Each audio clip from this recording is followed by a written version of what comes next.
I think we'll start with you, Clark, because you're the one who sort of mentioned this verb, cultivate, with ikigai. So how would you like to start?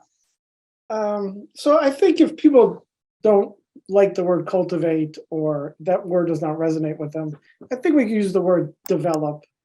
I think that works as well. And now I'm going to say something slightly controversial, Nick. Sure, go ahead. And here it is as a segue into this. I'm concerned if someone tries to make their ikigai, quote unquote, happiness. Mm-hmm. If they define happiness as feeling good, if they define happiness as positive affect, if they define happiness as feeling good, and that becomes their ikigai, to have happiness, which they understand as feeling good. My concern is there's going to be loads of times in life where we just don't feel good. Mm. And so we are not going to have ikigai at those moments. And so if we want to live in a sense of ikigai, it would be better to ground the meaning of our lives in something more stable than our feelings. I like this. I often say ikigai is not about happiness, and perhaps life satisfaction is maybe a better way to think of it. And I think you can have some life satisfaction, getting through resilience. The emotional part, that's interesting, because obviously I've just written a book about ikigai with Ikigai Khan and emphasizing that it is something you feel. So yeah, would you like to touch on that a bit more? I mean, I guess in a way we're not always in control of our emotions. Is that sort of what you're touching on, or? Yeah, this is not a perfect analogy, but it is the best I can come up with off the top of my head right now. So if one takes care of themselves, then they're going to feel relatively healthy, at least more healthy than they would if they didn't take care of themselves. Okay.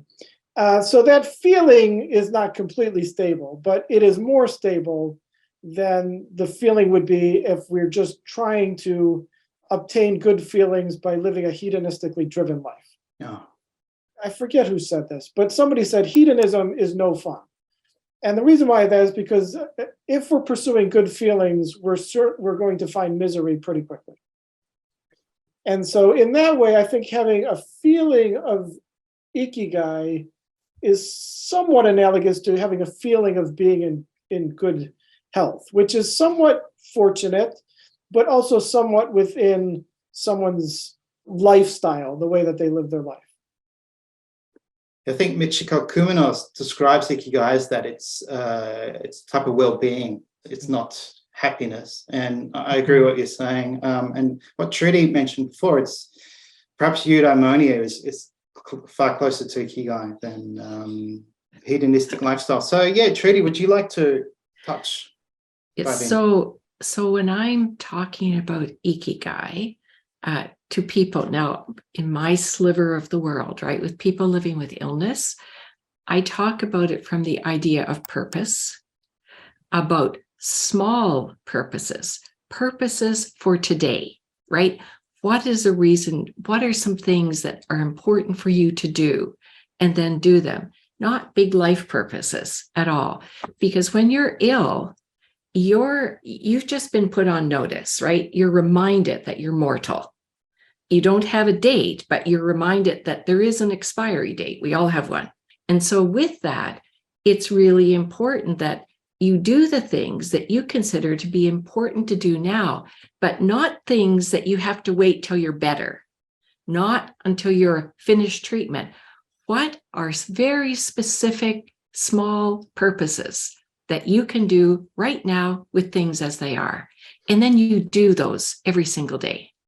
And then the joy is only ever talked about as the joyful moments, right? In the midst of the treatment, in midst of the pain, in midst of the hassles that go on, it's moments that we can all, nobody's going to be joyful all the time. I've never met anybody like that. Like, awful things can happen, but we can have joyful, meaningful, purposeful moments every single day in spite of what else is happening. So that's kind of my approach. That actually reminds me of something Ken Moggy talked about. He says you could see each day as an opportunity to have a series of dopamine releasing activities, and that could be your ikigai. You wake up, you stretch your arms out and get some sunlight. If you game, you have a cold shower and have the endorphins flying around. Then you have your favorite cup of tea or coffee, and then you put on your favorite song, and who knows, dance around in your underwear. And just you can have these small things that release dopamine, and that moment, is joyful, but doesn't guarantee you'll be happy all the time. And that is a crucial distinction. And we don't need to be happy all the time.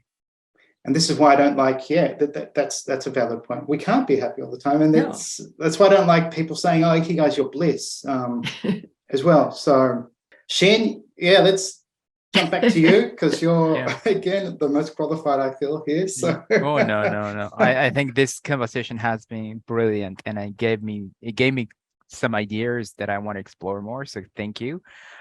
Just wanted to echo Trudy's point about, I also agree that ikigai is actually not this grandiose idea of what some people call meaning of life or purpose of life, as in the metaphysical idea of like, and either is your entire lifespan or the humanity.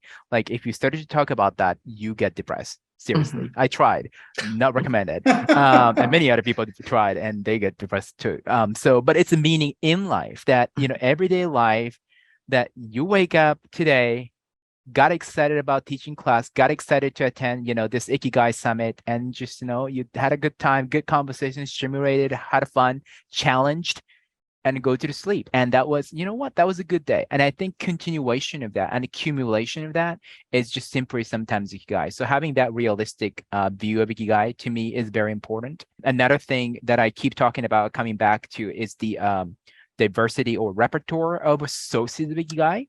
Some people are like, especially like extreme people in extreme careers or occupations or life force, like athletes, like their entire life revolves around, let's say, on golf or basketball or whatever, and that is their ikigai too, which is amazing. And I've talked to some of those people too, but I also worry because all the eggs are in a one bucket. What's going to happen if you get injured?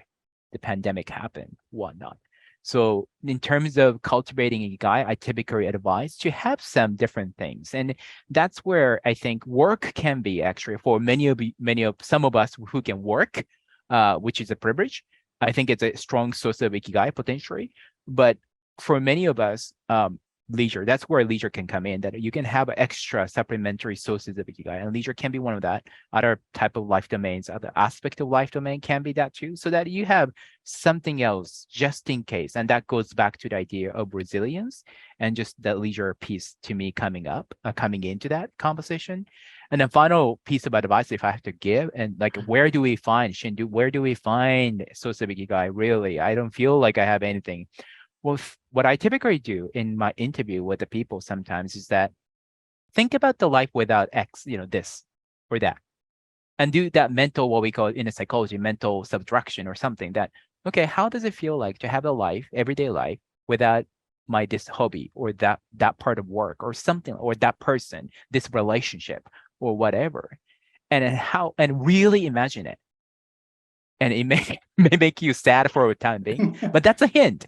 You step onto something that maybe that's something that you're thinking about, right? That maybe is a big source, important source of effort or enjoyment or whatever, or ibasho, their authentic relationship, whatever that may be.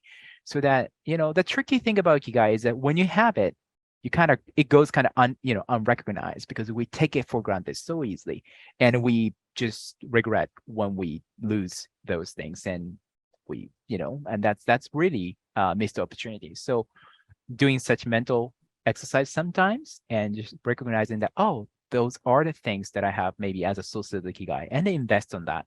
So I think that can be a step forward.